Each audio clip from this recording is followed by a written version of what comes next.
Back here on Radio Row, Super Bowl 48 coverage rolling right along. Darren McFarland, Brad Hopkins, Derek Mason with you. We are joined because Saturday is going to be a big day where we were at on Tuesday for Media Day at the Prudential Center. Urijah Faber will be in the Octagon to take on I'm going to butcher his name. Barao.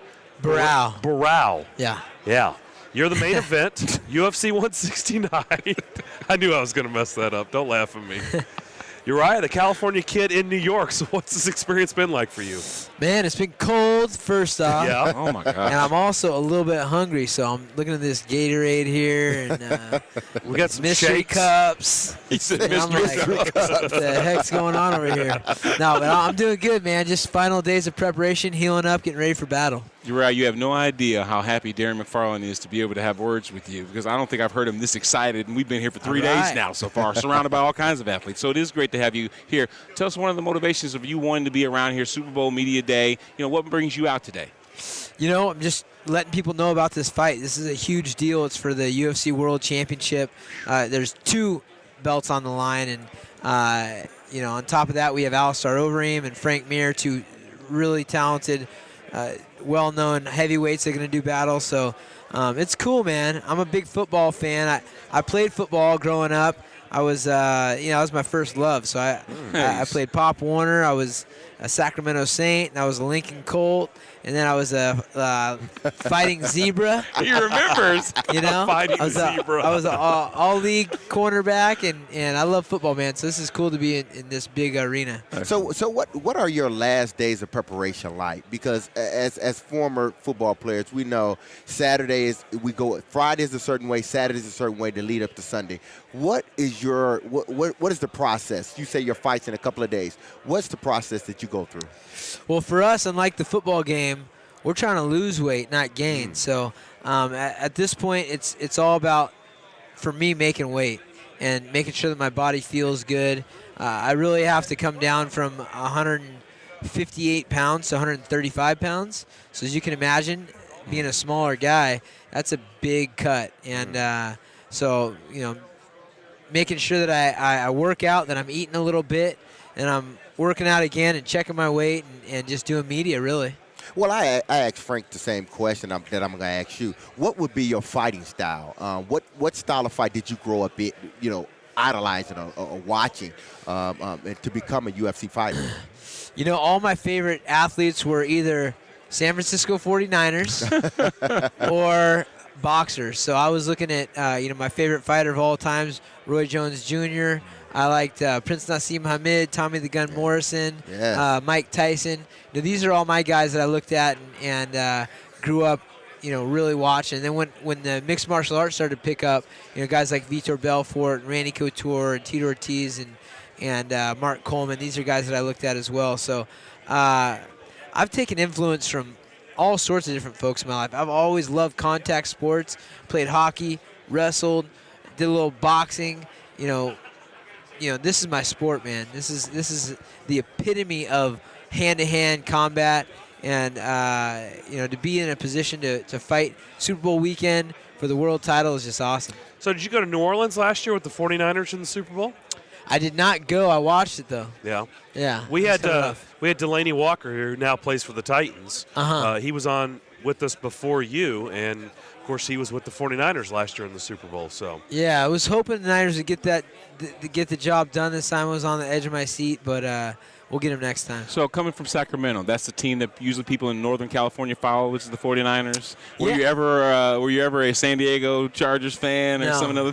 Is that blasphemy? Oakland Raider fan? No, it was it was the Raiders and it was the Niners growing up, and it was like, the Niners were kind of the clean cut, and the Raiders were kind of the hoodlums. Well, that's true. That's how they look at it. By reputation, it seems the way that's the way it's always been. We've always heard the stories when you guys were playing out in Oakland. Their fans, the black hole. Oh yeah. The black hole. Brutal. They find out you're rooting for the opposition. Yeah, it can be it tough. can be ugly. Exactly. Yeah. I just want to know about your wrestling background. I was a football player in high school, but our football program was kind of mediocre. But Right. our wrestling program was legendary almost. I remember seeing guys jogging over radiators with towels over their heads trying to make weight like you talked about. Yeah. Just talk about, wrestling probably being something that you kind of maybe gravitate towards as a youngster. Right. Yeah. No. This is definitely the kind of the leading feeder into our sport. Right. And just like college football, college baseball, and basketball have guys that wrestle that played college ball. College wrestlers are now the feeders into the sport. Right. A lot of the guys, Johnny Bones Jones, Cain Velasquez, Chris Weidman. These are all guys that wrestled at the highest level, and it's a huge part, man. It's not just what you learn technically. It's the lifestyle that makes you tough, man. It's a grueling lifestyle, cutting weight, competing every single day in the room, then competing 6 months out of the year, and it's a battle, man. So I think it's a great precursor for mixed martial arts. Uriah, I was watching UFC on Fox last weekend, and Benson Henderson was the main event, and he's got the long hair, and he's always pulling his hair back, and you're a guy with long hair, and I know Clay Guida has the long hair, and you've come into the octagon with different styles. You've had it braided. How do you go about that? Because to me, just watching that, Benson spends a lot of time, and I know that he probably doesn't think it's a distraction, but can your hair be a distraction if you have it down during a fight? Yeah, it would for me, especially. I either cornrow it or have it cut short. As soon as it's length to get in my eyes, I got to do something with it. So, every advantage that you can get in this sport, you look for it. This is a very competitive sport. You're in danger in this sport. You don't want to get hair in the eye and get punched in the face.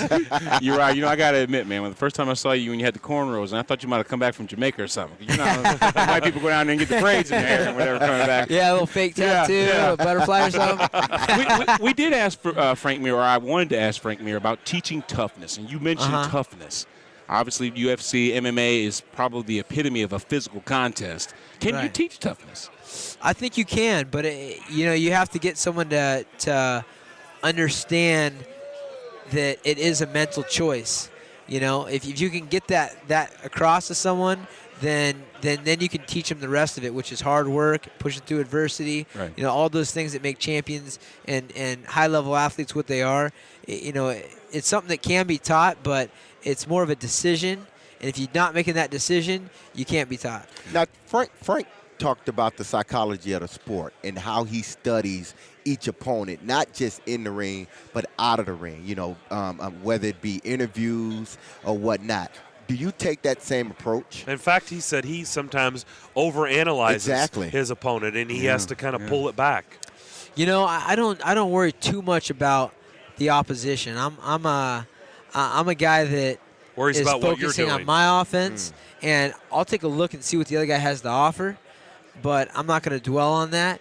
And all I can do is believe in myself and keep my mental game as strong as possible. And it's been 11 years now in the game for me, so I've been on the grind, and that's how you really build it. Muhammad Ali was one of the greats at fighting off of the ropes, and you mentioned offense and defense. How do you consider your defense? Defense is something that is probably the hardest to learn because it's not instinctive. The instinctive thing to do when you're getting punched in the face is not what you're supposed to do in an actual fight. A person who is going to get punched in the face for the first time is going to move their head way the heck out of the way, turn their face, look away. And in a fight situation, you have to train yourself to not be fazed by the idea of getting hit in the head. Smallest little increment of defense can allow you to capitalize. So a small movement in one direction and the other and being able to fire back is important. So defense is one of the hardest things and one of the most important parts of our sport. How bright how much brighter are the lights now in the UFC compared to the WEC? I think as far as the competition goes, it's the same competition, and the difference is the notoriety. I mean, everybody associates our sport with the UFC. It's like the Kleenex for mixed martial arts. People know UFC, they don't know mixed martial arts, so the lights are a lot brighter. It's a lot more notoriety, a lot more understanding of the sport. it's where the sport needs to be. One focal point, so you know what you're looking at. Because your fights in WEC were all televised, but it just doesn't have the stage that the UFC has. Right, and that's because it was the same owners, the same fighters, but I think what the UFC was doing was they're cornering the market. They got another TV deal. They got another energy drink deal. Right, they have another alcoholic beverage deal, another clothing line deal, and then they can employ more fighters. So during that time, I was fighting the toughest guys in the world, but you don't get quite the credit that you deserve. So it's nice to be in the UFC now where everybody can, understand what's going on. Urijah Faber, you mentioned your Pop Warner back lineage. You mentioned fighting zebras. That's if Roger Goodell were to offer you a contract today to play in the NFL for a week, what position would you play? Jeez, man. I would just because I'm a glutton for punishment, maybe get in there at linebacker. You know what I'm saying? That's awesome. They get I don't know hit. if I survived, but that's what I was a run support guy, and in high school, I was trying to hit someone every single play. That was my thing. So if I'm going to do it, you might as well do it right. I can see him as a hard-hitting safety. Oh, Can't yeah. you, Derek? yeah. Oh, coming downhill? Yeah, Oh, fearless, baby. So do you get to stick around and go to the game on Sunday, or do you have to leave? No, I'm going with Amp Energy. They've been a long-time supporter with Pepsi, and Gatorade's one of our products, and I've been with that team for a long time. We'll be there on the sideline watching. You know what that means, Darren? That means indoors he's watching the game. Yes. That's right. Smart man. Exactly. If you got room, let us know. We'll come join you. The California Kid, Urijah Faber, his fight Saturday night, UFC 169, the main event. Good luck on Saturday. Hey, thanks, Hey, guys. good This is luck. fun, Good luck. man. Thanks You for guys hanging are out. No Thanks. problem.